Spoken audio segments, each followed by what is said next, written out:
జై శ్రీరామ్. అందరికీ నమస్కారం. వెల్కమ్ టు న్యూస్ అఖండ. నేను మీ కస్తూరి శ్రీధర్.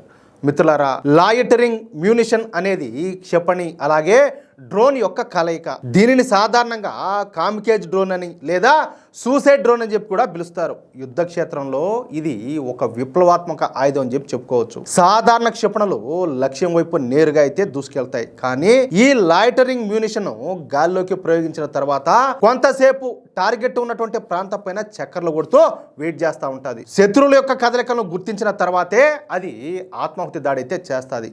దీనిని చిన్న చిన్న లాంచర్లు, ట్రక్కులు లేదా విమానాల ద్వారా గాలిలోకి అయితే ప్రయోగిస్తారు. గాలిలో ఉన్నప్పుడు ఇది తన కెమెరాలు అలాగే సెన్సార్ల ద్వారా శత్రువుల యొక్క ట్యాంకులు, రాడార్లు లేదా సైనిక స్థావరాలను వెతుకుతుంది. టార్గెట్ దొరికే వరకు ఇది సాధారణ డ్రోన్ లాగే నిఘా అయితే ఉంచుతుంది.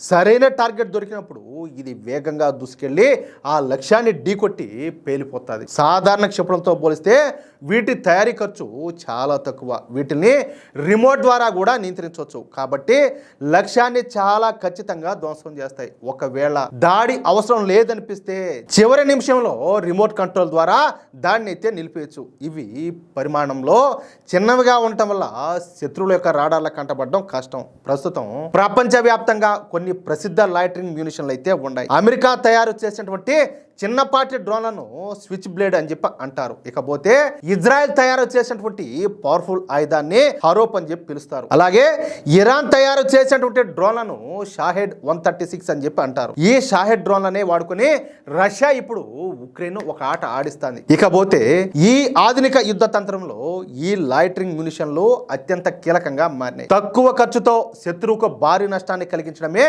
వీటి యొక్క ప్రత్యేకత. మరి ఈ దేశాలన్నీ కూడా ఈ విధంగా ఈ లాయిటరింగ్ మ్యూనిషన్ డ్రోన్లు తయారు చేస్తా ఉంటే మన భారతదేశం చూస్తా కూర్చుంటుందా? అందులోనూ మన ప్రధాని మోడీ గారు చూస్తా కూర్చుంటారా?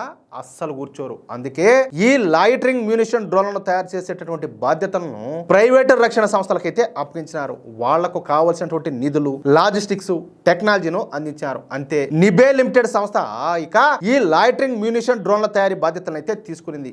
ఇది భారతీయ రక్షణ రంగంలో వేగంగా అభివృద్ధి చెందుతున్నటువంటి ఒక ప్రముఖ సంస్థ. 2005లో స్థాపించబడినటువంటి ఈ కంపెనీ ప్రధానంగా ఆత్మనిర్భర్ భారత్ లక్ష్యంతో మన భారత సైన్యానికి అవసరమైనటువంటి అధునాతన ఆయుధ వ్యవస్థలు అలాగే పరికరాలను అయితే తయారు చేస్తుంది. ఇక ఈ సంస్థ కేవలం 1 సంవత్సరం కాలంలోనే వాయు అస్త్ర 1 అనేటటువంటి లాయిటరింగ్ మ్యూనిషన్ సూసైడ్ డ్రోన్లను అయితే తయారు చేసింది. మన భారతీయ సైన్యం కోసం ఈ నిబే లిమిటెడ్ అభివృద్ధి చేసినటువంటి వాయు అస్త్ర 1 అనేటటువంటి ఈ లాయిటరింగ్ మ్యూనిషన్ ఆత్మహత్య డ్రోన్ ఈ మధ్య నిర్వహించినటువంటి సాంకేతిక పరీక్షల్లో అద్భుత విజయాలను అయితే సాధించింది. ఇటీవల రాజస్థాన్ లోని పోఖ్రాన్ అలాగే ఉత్తరాఖండ్ లోని జోషిమఠ్ వద్ద ఈ ఇంపార్టెంట్ పరీక్షలన్నీ కూడా జరిగినాయి. ఇది 100 కిలోమీటర్ల దూరంలో ఉన్నటువంటి శత్రువుల యొక్క లక్ష్యాలను అత్యంత ఖచ్చితత్వంతో ఛేదించగలుగుతుంది. ఇది 1 మీటర్ కంటే తక్కువ తేడాతో లక్ష్యాలను అయితే ధ్వంసం అయితే చేయగలుగుతుంది. ఇది దాదాపు 10 కిలోల బరువు ఉన్నటువంటి పేలుడు పదార్థాలను మోసుకెళ్ళగలుగుతుంది. ఇది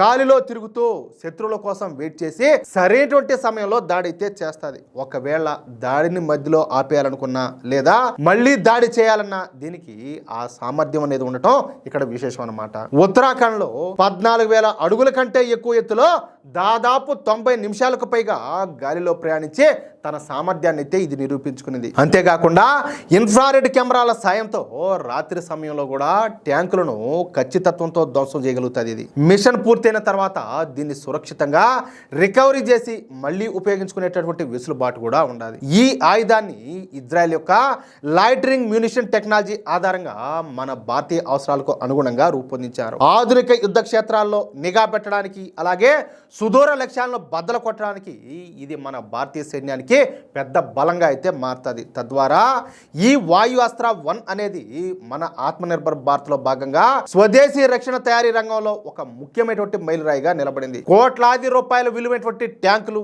లేదా రాడార్ వ్యవస్థలను కేవలం కొన్ని లక్షల రూపాయల విలువైనటువంటి ఈ చిన్న చిన్న డ్రోన్లతో ధ్వంసం అయితే చేయొచ్చు. పైలట్ అవసరం లేకుండానే శత్రువుల ఏరియాలోకి వెళ్ళి దాడి కూడా చేయొచ్చు. దీనివల్ల మన సైనికుల ప్రాణాలకు ఎలాంటి రిస్క్ కూడా ఉండదు.